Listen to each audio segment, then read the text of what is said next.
Good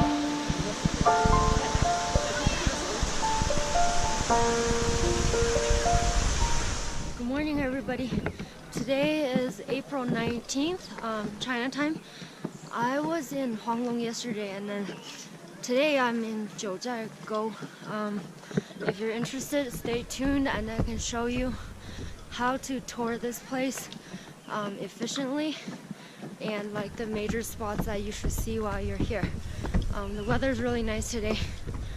The altitude is much lower than Huanglong yesterday, so today I'm in like a North Face jacket, a thin sweater, and like a t-shirt underneath.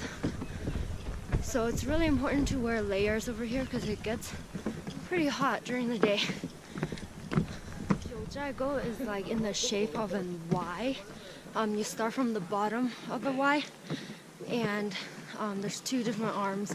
So we took the tour bus all the way to the rightmost arm, which is like a ancient forest, and then we're gonna start our day off from here and then go to the intersection of the Y and then go up to the left arm and then go all the way down. So that's a plan for today. Can you see the forest around me? I'm breathing really heavily for some reason. I don't know how high the altitude is over here, but I'm trying to take big breath. The air is so fresh and crisp. I checked the weather. It might rain today around 11 a.m., but I'm not sure, so we brought an umbrella.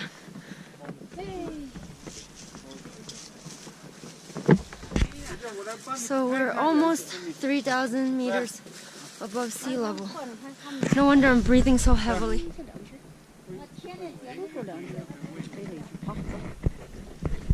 I am now at our at the second stop. We stopped by the Arrow Bamboo Sea.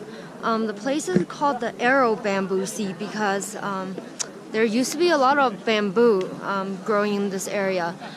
Back in the day, you actually can see pandas like hanging out, but now there's not really wild pandas anymore. You guys, another view of the Arrow Bamboo Sea.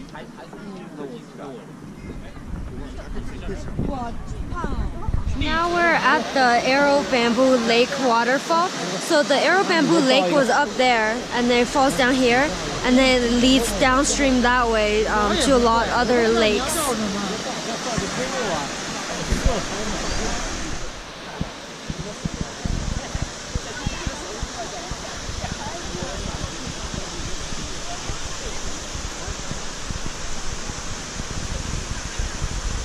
To the Panda Lake. So this place is called Panda Lake is because of the colors and also the pandas. So when the lake dries during the dry seasons, like the floor bed of the lake is black and white, so it looks kind of like the pattern on panda. And then back in the day when there was still wild pandas around, you see pandas drinking water along the lake. So in Chinese, this place is called 熊猫海, which actually translates to Panda Sea, not Panda Lake. Well, this place is actually a lake. Can you see? It's like in between the mountains. However, it's called a sea. It's because this place is the home to a lot of Tibetan villages, and the Tibetan people have never seen the ocean. So they really want to see the ocean, so they name all their lakes sea, or they call it heights, which means children of sea. So that's how they call their lakes. So in Chinese it's a sea, but it's actually a lake. So we just took a quick break, and now we're at the what's it called? 五花海, the five flower sea or 5-flower lake. It's right behind me right there.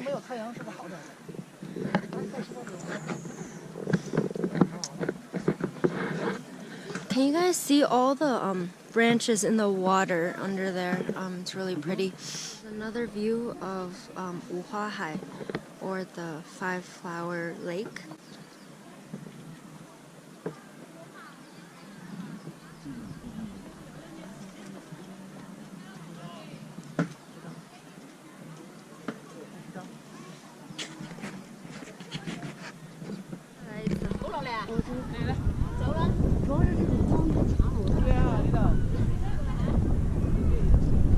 So here is a different view of the five-flower lake. It's called Five Flowers not only because there's flowers around the lake during certain seasons, but also because of the colors.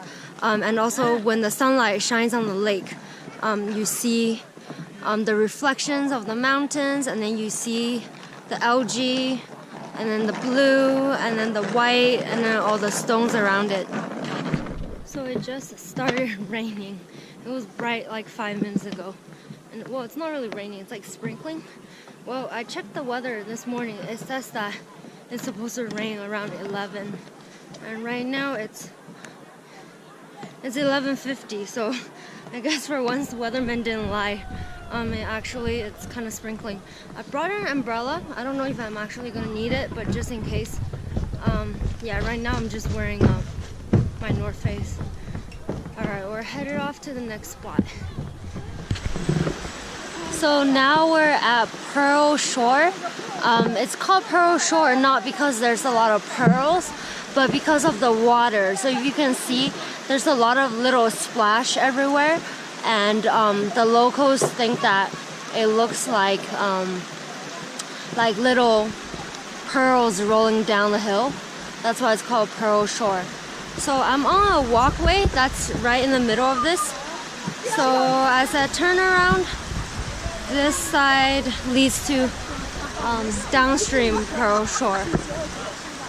And I believe there's a waterfall on the other side over there, which we're gonna visit after here.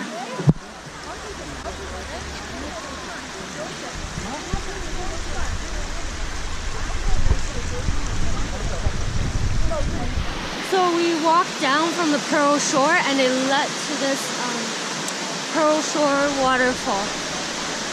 There were so many people up there trying to get pictures, but the funny thing is, if you come down here, you get a better view, and there's less people. Can you guys hear it? The water is really strong. So right now it's still off season, but if you come here during the summers, the water is much, much bigger. Oh yeah, one thing I forgot to show you. There's a lot of people. Look at this. And this is off season. And then today, I heard that there is about 20,000 people in here. And during the summer month, it's double of that. So about 40,000 people in here in a day. So we just got to Shanghai, which means long lake or long sea. It's a pretty big lake, and this is about like over 3,000 meters above sea level. So earlier I was up there to see the long lake. Now I came down. I highly recommend coming down here because the view is completely different. The color just looks so different, and then you can see the rocks around it and all the trees.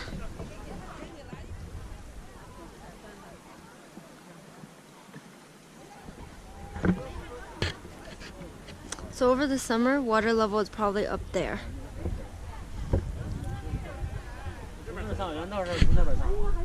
I just saw the long lake.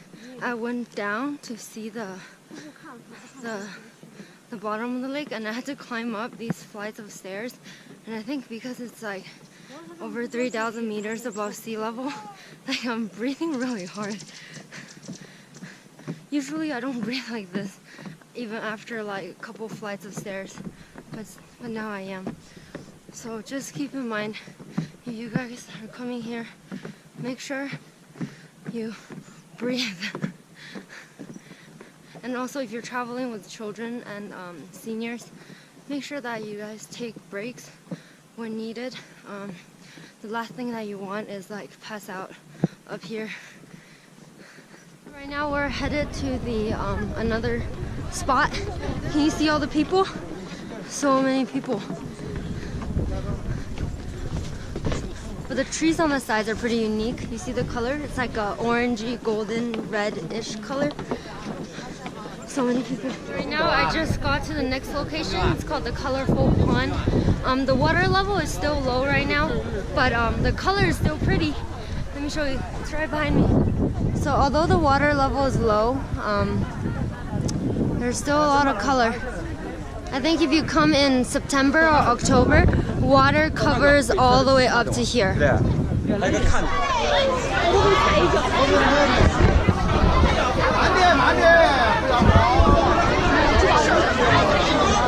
Okay, so right now I am at the Rhino Lake.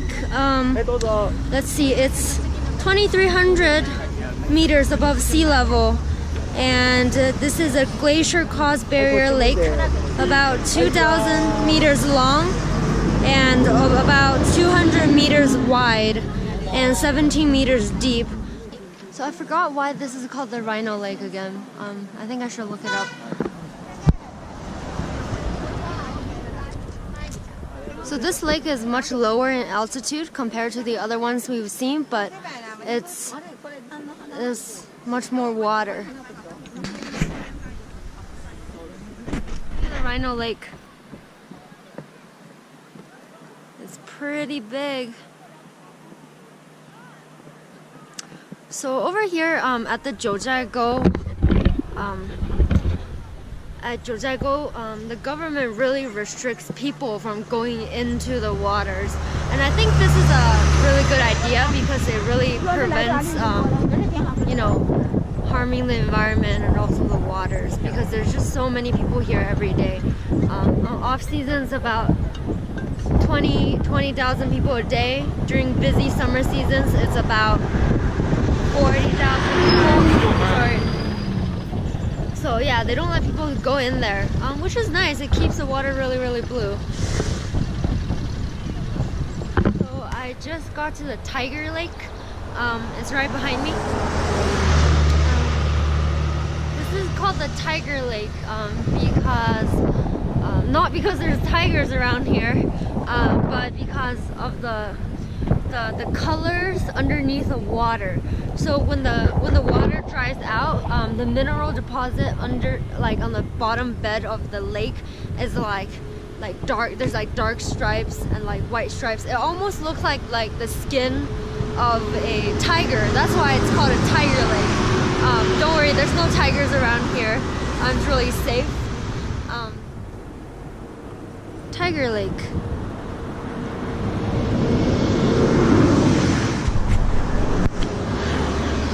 So you see that's a bus. That's the major form of transportation, which most tourists take, and it is included in your admissions fee anyway. It's so quiet. Well, besides a bus.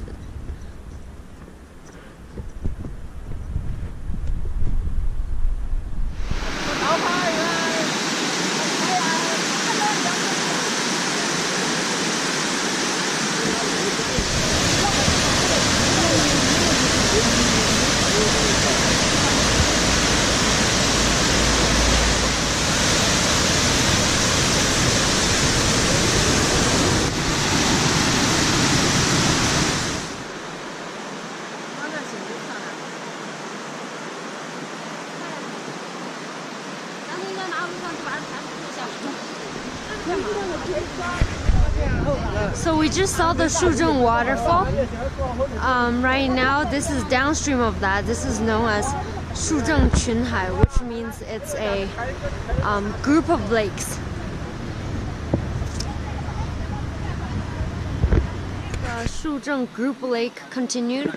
So up there was more small lakes, and over here there's a couple more. So right now we're at the Sleeping Dragon Lake.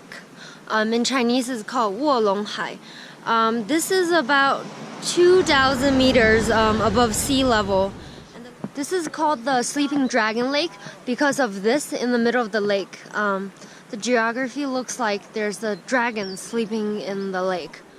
So this is a better view of the sleeping dragon lake. I don't know if you can see the dragon. It's right here.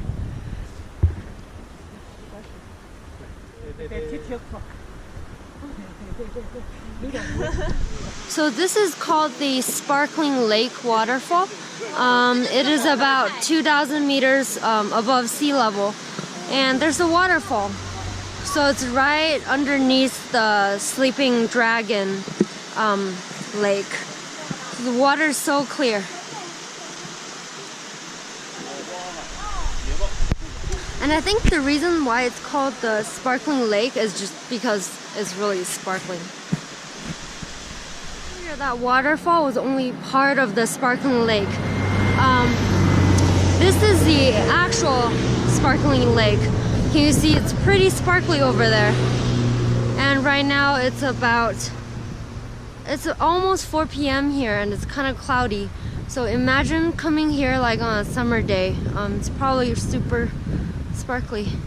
So right now it's about, what is it? It's 4:05 in the afternoon. We started off at 9 in the morning, so it's been pretty good so far. It's not too tiring actually, because we would walk and then we would take the shuttle for a little bit and walk a little bit more, so not too bad.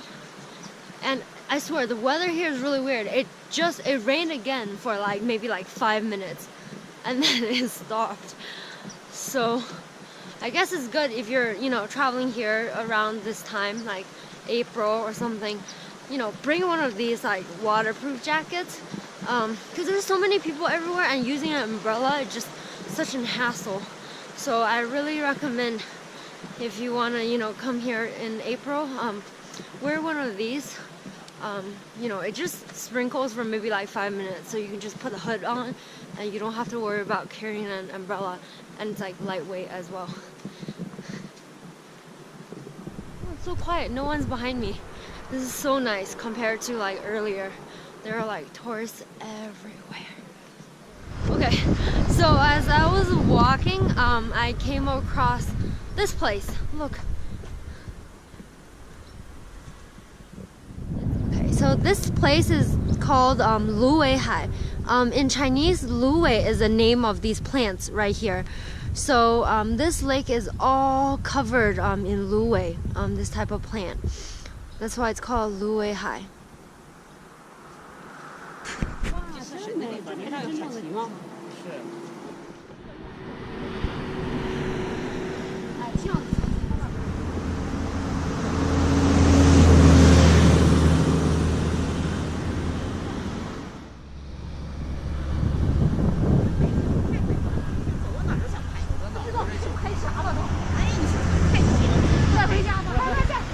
So we've arrived at the bonsai shore.